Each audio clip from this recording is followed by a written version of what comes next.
Cerca Teleeuropa sul tuo Play Store o Apple Store e scarica la nostra app.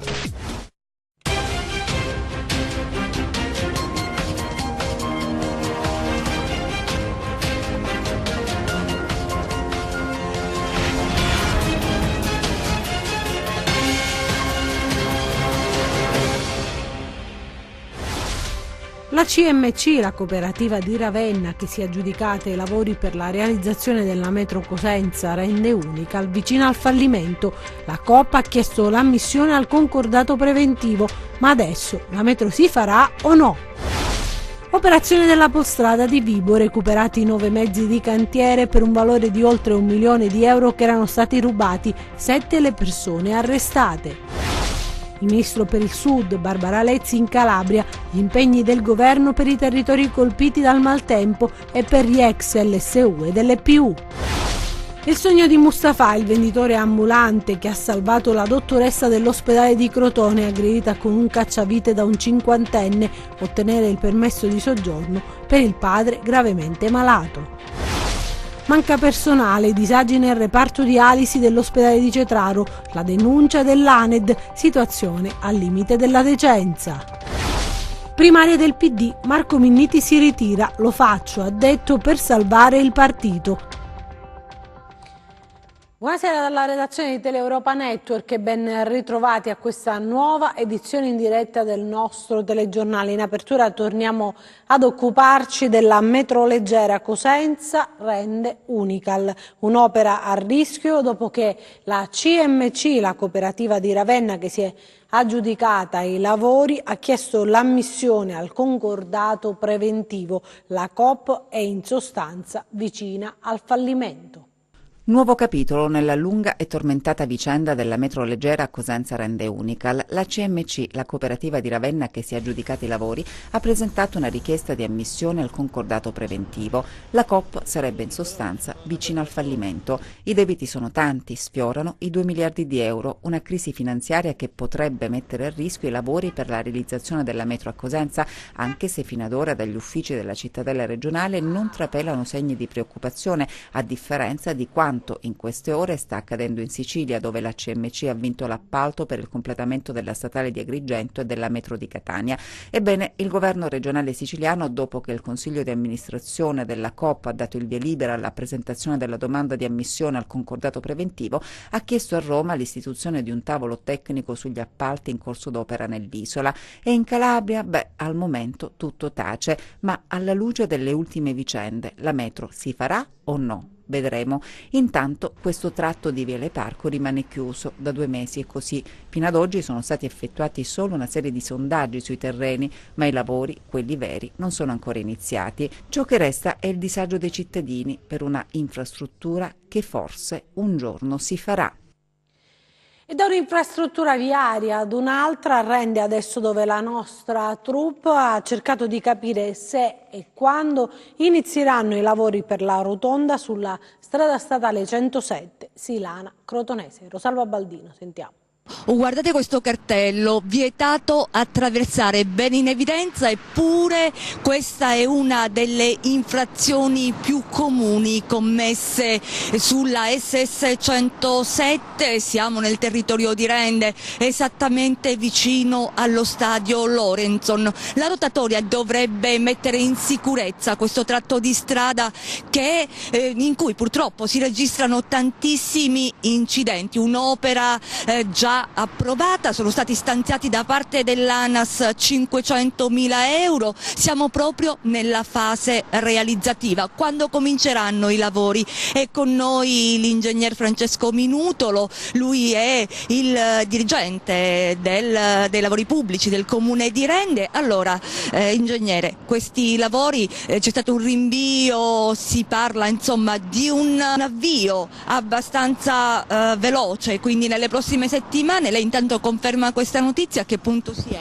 Sì, sicuramente. In realtà noi già in data 21 novembre diciamo concordemente con l'ANAS, si è proceduto alla stesura di un primo verbale di consegna con riferimento alle attività propedeutiche all'inizio concreto dei lavori. Sono stati effettuati in questi giorni dei sopralluoghi con i gestori dei pubblici servizi per verificare tutte le possibili interferenze, quindi dei sopralluoghi abbastanza approfonditi con lo scopo di evitare dei rallentamenti nella fase proprio di realizzativa in cui ci sono, diciamo... Quindi si può dire che la prossima settimana inizieranno questi lavori? Allora, nella prossima settimana si può dire che si comincerà con la posizione della segnaletica provvisoria, dopodiché cominceremo con tutte le attività poi concrete di realizzazione delle opere, attività che sicuramente si cercherà congiuntamente con l'ANAS di limitare in durata in modo da arrecare il meno possibile dei disagi alla circolazione. A proposito proprio del traffico, perché ci sono molte preoccupazioni, il traffico verrà deviato, ci saranno dei semafori, come funzionerà nel pratico? Allora, a seguito di diverse riunioni in prefettura proprio per un'analisi dei possibili disagi che si possono manifestare nell'area urbana, si è optato per un progetto che prevede in realtà diciamo, la permanenza della circolazione sulla 107, quindi in questo modo i disagi saranno minimi e si procederà alla chiusura, diciamo, per dei tempi piuttosto limitati degli svincoli, in modo appunto di evitare il più possibile disagi all'utenza. Quindi non sarà deviata la circolazione, i lavori dovrebbero durare 6 mesi, così... Allora, sui lavori, diciamo, questa era la previsione iniziale, però proprio a seguito delle predette riunioni si è optato anche con la possibilità di lavorare anche in orari notturni in maniera tale da limitare quindi la durata e quindi da arrecare il meno possibile dei disagi. E poi c'è un'altra preoccupazione molto importante che riguarda i tifosi del Rende, perché insomma siamo proprio di fronte allo stadio Lorentzon, l'inizio dei lavori precluderà il campionato, le partite continueranno a disputarsi qui? Allora, per quanto riguarda le partite casalinghe del Rende, chiaramente noi congiuntamente con la prefettura e con la questura vogliamo che praticamente il Rende giochi in casa e quindi si sta cercando in relazione al rischio delle singole partite di trovare delle soluzioni compatibili tra cantiere chiaramente e partite del Rende. La cronaca adesso, con l'operazione della Polstrada di Vibo Valentia, recuperati 9 mezzi di cantiere per un valore di oltre 1 milione di euro che erano stati rubati, 7 le persone arrestate.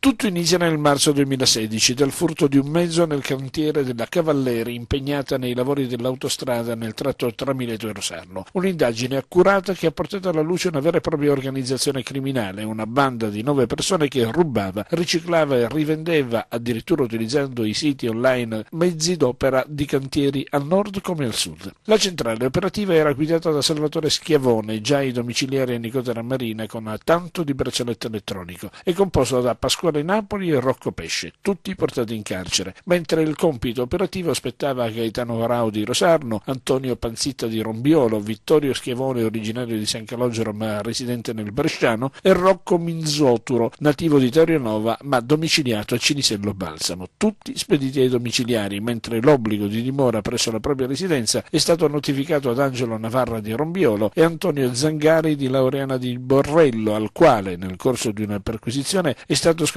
un altro gruppo elettrogeno rubato a Gerace nello scorso agosto. In tutto 9 i mezzi che sono stati individuati perché rubati per un valore di circa 1 milione di euro. L'operazione è stata portata a termine dalla Polizia Stradale di Vibo Valentia. Un'organizzazione di professionisti con ruoli e mansioni diversi, dai promotori agli esecutori, a coloro i quali gestivano con l'emissione di fatture false eccetera la compravendita anche online di questi questi mezzi.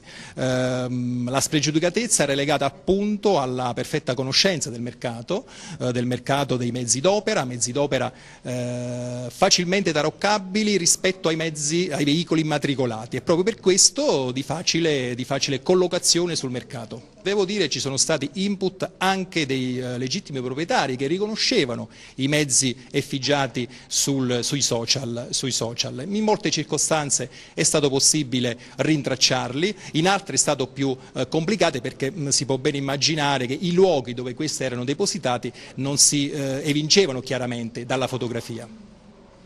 Regole europee comuni per contrastare la criminalità organizzata, questo il monito della parlamentare pentastellata Laura Ferrara. Torna sull'operazione European 'Ndrangheta Connection l'eurodeputata pentastellata Laura Ferrara, relatrice del report sulla lotta alla criminalità organizzata e alla corruzione, che sottolinea quanto è stata importante la cooperazione delle forze dell'ordine a livello europeo per combattere più efficacemente le mafie. Ho presentato una lettera stamattina al commissario Julian King proprio per sollecitarlo a riprendere in considerazione quanto chiesto dal Parlamento europeo nella relazione di iniziativa legislativa sul contrasto alla corruzione e alla criminalità organizzata. In questa relazione, di cui sono stata relatrice, chiedevamo che l'Europa si dotasse di norme minime comuni per contrastare il reato di associazione a delinquere di stampo mafioso. In questo modo quindi si agevolerebbe chiaramente l'operato delle forze dell'ordine e soprattutto si andrebbero a colmare quei vuoti normativi presenti negli altri paesi europei dove appunto non esiste ancora un reato di associazione mafiosa e che quindi ha permesso ai mafiosi di poter operare impunemente e anche andare a reinvestire i proventi dei loro illeciti in attività commerciali all'estero. La criminalità organizzata è una piaga che riguarda tutta l'Europa, ricorda la Ferrara, e bisogna contrastarla con regole comuni. Maxi Blitz che evidenzia ancora una volta come la mafia sia ramificata oramai in tutto il mondo, quindi un fenomeno purtroppo che non è presente soltanto in Italia ma che ritroviamo nell'intera Europa e anche oltre i confini europei. A Cittanova adesso, dove è stata revocata la scorta al testimone di giustizia Nino Cento. Avevo sentore che sarebbe andata a finire in questo modo, mi spiace solo per tutte quelle persone propense a denunciare, volevo crederci ma lo Stato non c'è. Con queste parole sciocche inizia il video di Nino Cento, imprenditore e testimone di giustizia di Cittanova, che da qualche giorno non ha più diritto alla scorta. Il provvedimento di revoca gli è stato notificato martedì sera e Cento lo ha comunicato attraverso il suo profilo Facebook. Un annuncio a cui è seguito un lungo video nel quale il testimone di giustizia attacca il ministro dell'interno, il prefetto di Reggio Calabria e il questore. Da questa sera chiosa con sarcasmo: l''Ndrangheta mi può ammazzare su licenza del ministro dell'interno Matteo Salvini, con l'accordo del prefetto di Reggio Calabria e del questore. Lo Stato, aggiunge poi piccato, gioca con la vita di chi denuncia l''Ndrangheta. Mi vogliono morto, fatevi sotto cosche, raso e gullace. Nino Cento è testimone di giustizia e viveva sotto scorta fino all'altro ieri, quando nel 2016, anche grazie alle sue dichiarazioni, la Procura Antimafia di Reggio Calabria aveva fatto scattare la maxi operazione denominata Alchemia, un'inchiesta che ha riguardato i clan di Cittanova, Raso, Albanese e Gullace. Il processo scaturito dall'operazione è tuttora in corso davanti al collegio del Tribunale di Palmi. Non andrò più a testimoniare, dice Cento scoraggiato nel video, non ho niente a che spartire con lo Stato italiano che mi vuole morto. Probabilmente non sarò mai un eroe perché la mia verità dà fastidio. La politica, con la visita del ministro per il Sud Barbara Lezzi in Calabria, gli impegni del governo per i territori colpiti dal maltempo e per gli ex LSU e LPU. Tour calabrese per il ministro per il Sud Barbara Lezzi. Ecco l'arrivo a Crotone, dove ha presieduto un vertice in prefettura. Prima alcune tappe tra i comuni colpiti dal maltempo, poi nella città pitagorica il ministro ha incontrato i sindaci delle zone danneggiate, i rappresentanti delle organizzazioni di categoria e i titolari delle aziende che hanno subito danni ingenti causati soprattutto dalle trombe d'aria del 20 e del 25 novembre scorsi. Ma quali gli impegni del governo? Noi abbiamo fatto un piano di investimenti per mettere a sistema tutte le risorse che sono nei fondi strutturali europei, nel Fondo Sviluppo e Coesione, presso il Ministero per l'Ambiente, per metterli tutti in sinergia e fare un grande piano contro il dissesto idrogeologico che vede già destinati circa 7 miliardi e 200 milioni. Il Ministro ha poi commentato le carenze infrastrutturali nella Regione. Nella legge di bilancio ha detto: abbiamo aumentato a quota 34% gli investimenti per ANAS ed RFI a beneficio delle infrastrutture al sud. A tale somma, ha aggiunto il Ministro, vanno sommati i fondi strutturali europei per colmare il gap infrastrutturale del Meridione che ha strade da terzo mondo. Poi un passaggio sulla vicenda degli ex LSU ed LPU. Barbara Lezzi infatti è arrivata in Calabria proprio nel giorno della mobilitazione degli oltre 4.500 ex lavoratori socialmente utili e di pubblica utilità che chiedono il rifinanziamento del fondo di 50 milioni di euro per il precariato storico calabrese e lo sblocco delle assunzioni negli enti locali. Ecco le rassicurazioni del Ministro. Con il disegno di legge concretezza della funzione pubblica abbiamo già sbloccato il turnover, è stato già approvato in Consiglio dei Ministri e sta facendo il passaggio in Parlamento, per cui noi vorremmo riuscire entro la lettura in Senato della legge di bilancio di armonizzare lo sblocco del turnover con la stabilizzazione degli LSU. Se non riusciremo nei prossimi 10 giorni, perché la legge di bilancio, come sapete, prima di Natale sarà approvata alla Camera, quindi già in terza lettura, allora faremo una proroga. Parliamo adesso delle primarie del Partito Democratico, perché Marco Minniti si ritira, lo faccio, ha detto, per salvare il partito. Parla di gesto d'amore verso il partito, motivando così la decisione di lasciare spazio ai competitor per la corsa alla segreteria del PD. Marco Minniti. Il ritiro dell'ex ministro arriva come un fulmine a ciel sereno solo qualche settimana fa, quando presentò il suo libro in Calabria, in particolare a Cosenza, era tranquillo e sereno, nonostante alcuni suoi corregionali avessero scelto di appoggiare la candidatura di Zingaretti, fra questi il presidente della regione Oliverio. Ma a mente fredda, evidentemente, Minniti ha maturato la decisione, spiegando il ritiro con queste parole rilasciate agli organi di stampa: resto convinto in modo irrinunciabile che il congresso ci debba consegnare una leadership forte e legittimata dalle primarie. Ho però constatato che tutto questo, con così tanti candidati, potrebbe non accadere. Immediate le reazioni dei due compagni di partito che concorrono alla segreteria. Zingaretti dice che Marco ha fatto una scelta di grande coerenza e responsabilità rispetto alle cose che aveva detto fino ad oggi, cioè un impegno con spirito di servizio per provare ad unire. Io credo che comunque rimane una straordinaria risorsa che farà parte, penso per quanto mi riguarda, sicuramente del nuovo gruppo dirigente che dovremmo costruire dopo il congresso. Per Maurizio Martina la scelta di Minniti va rispettata integralmente da tutti. Sono certo, ha concluso, che Marco darà ancora il suo contributo prezioso alla nostra causa principale. E il presidente della regione Mario Oliverio ha voluto incontrare all'Unical gli studenti universitari dei diversi atenei calabresi. Studiare è un diritto di tutti, è stato questo il tema dell'assemblea organizzata all'Università della Calabria con gli studenti di tutti gli atenei calabresi. All'incontro ha partecipato il presidente Mario Oliverio, che dopo aver ascoltato gli interventi degli studenti ha concluso i lavori dando con orgoglio contezza di ciò che il governo regionale è riuscito a fare negli ultimi 4 anni. Il 2014, quando io mi sono candidato, ho assunto un impegno prioritario, quello di garantire il diritto allo studio ai nostri giovani e alle nostre ragazze. E i dati parlano chiaro. Noi abbiamo trovato una situazione per cui solo il 34% beneficiava della borsa di studio.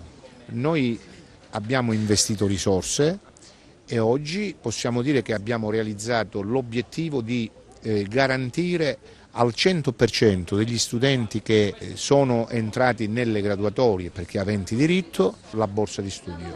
Abbiamo investito anche perché i nostri laureati possano avere la possibilità, l'opportunità anche di partecipare a dottorati di ricerca. Abbiamo investito oltre 40 milioni di euro per adeguare, innovare i laboratori, le strutture dell'università. abbiamo sottoscritto un protocollo con le università calabresi destinando loro 128 milioni di euro per adeguare, innovare, per sostenere attività di ricerca e dare opportunità ai nostri giovani di poter esercitare qui appunto funzioni di ricerca e funzioni di specializzazione. Oggi il futuro della Calabria è sicuramente in mano ai giovani e passa proprio attraverso le università. Lo hanno ribadito con forza gli studenti nelle numerose testimonianze che si sono alternate nel corso della serata. A questi giovani oggi sono state date delle risposte. Alcuni di loro hanno anche potuto riprendere gli studi interrotti per difficoltà economiche.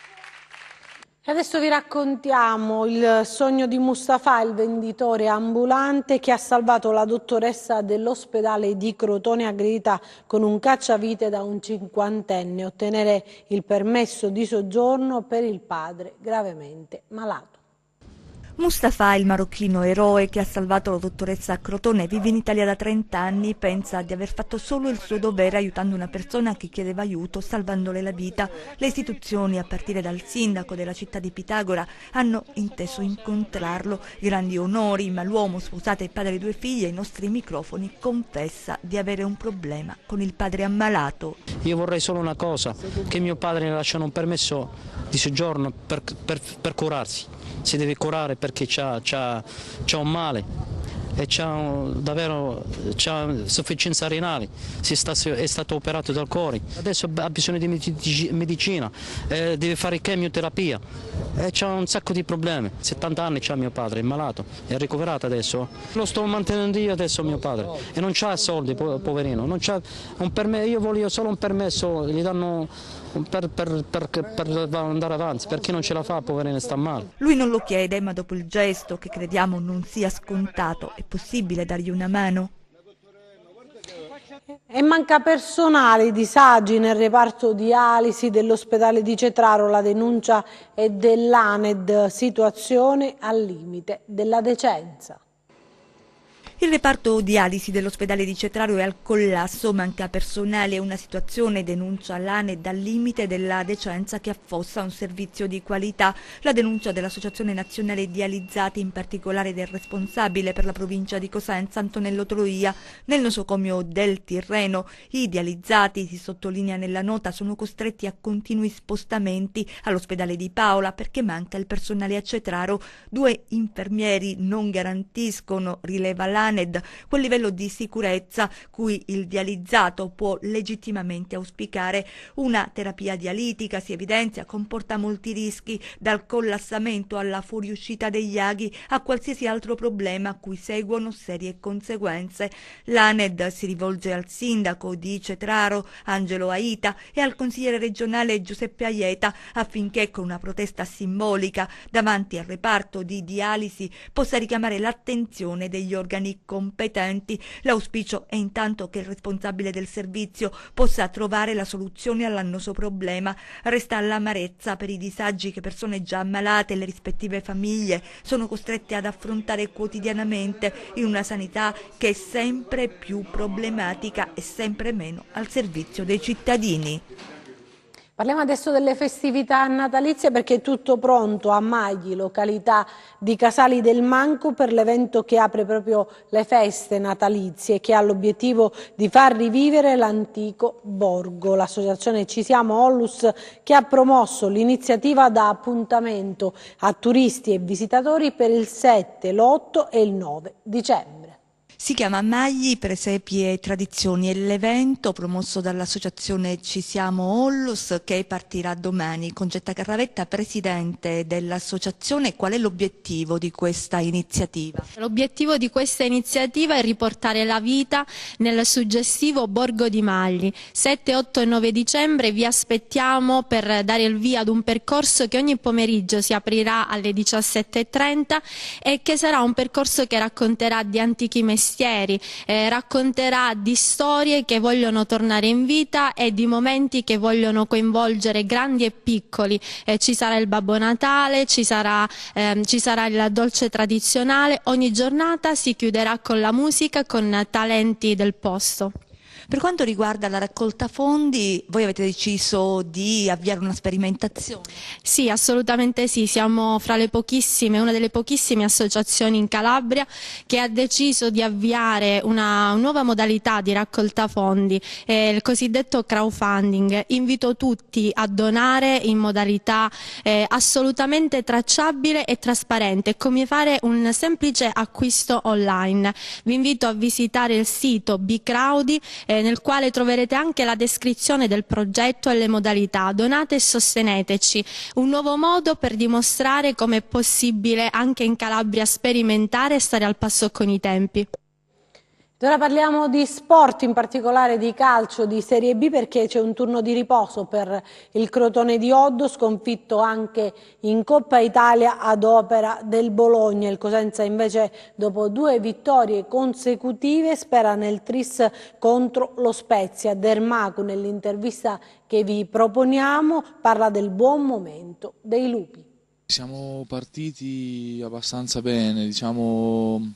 Non abbiamo sfigurato, penso, quasi mai, magari in qualche partita, in alcuni momenti della partita non abbiamo fatto bene, però non ci dobbiamo cullare su quello, perché è un campionato lungo e difficilissimo, che non bisogna veramente mollare mai, lo dimostrano le partite, succede sempre di tutto dall'85esimo in poi, ci è successo a noi sia in svantaggio che magari a Carpio con l'ultima partita siamo riusciti a recuperare 2 partite importanti, quindi il calcio ti dà e ti toglie se tu ci credi sempre fino alla fine. Poi gli episodi a volte ti vanno bene, altre no. Però. Adesso la gara con lo Spezia, vi trovate più o meno una situazione in cui il Cosenza era quando ha vinto con il Foggia, cioè mettendo un piccolo solco fra voi e la zona caldissima della classifica. È il momento di far fruttare questo vantaggio. Sì, sarà una partita difficilissima e andiamo in un campo difficile e penso che fare risultato sarebbe già un buon punto per proseguire questo cammino, perché poi abbiamo partite difficili come Benevento, andiamo a Venezia, quindi dobbiamo continuare così e poi verso marzo-aprile tirare le somme, perché è ancora presto. Di fronte ci sarà lo Spezia di un vostro ex compagno, un altro protagonista di quelle feste di cui abbiamo parlato, David Okereke. Solo in allenamento finora l'hai affrontato? Sì, l'ho incontrato solo in allenamento, è un giocatore che conosciamo, molto forte, molto veloce, tra l'altro un bravissimo ragazzo, però saremo avversari per la prossima partita, quindi quello che abbiamo fatto l'anno scorso bisogna dimenticarlo. Adesso vediamo le previsioni del tempo.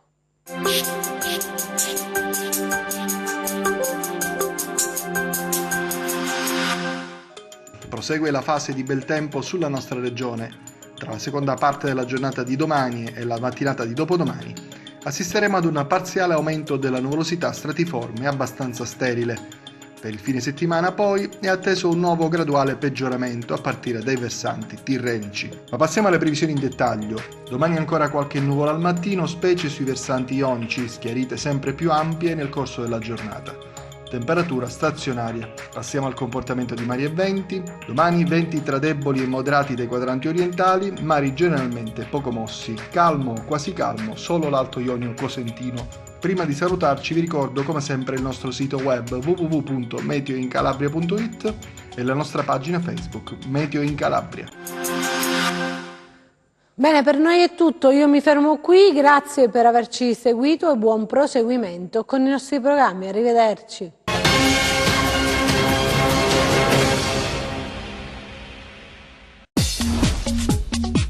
Cerca Teleeuropa sul tuo Play Store o Apple Store e scarica la nostra app.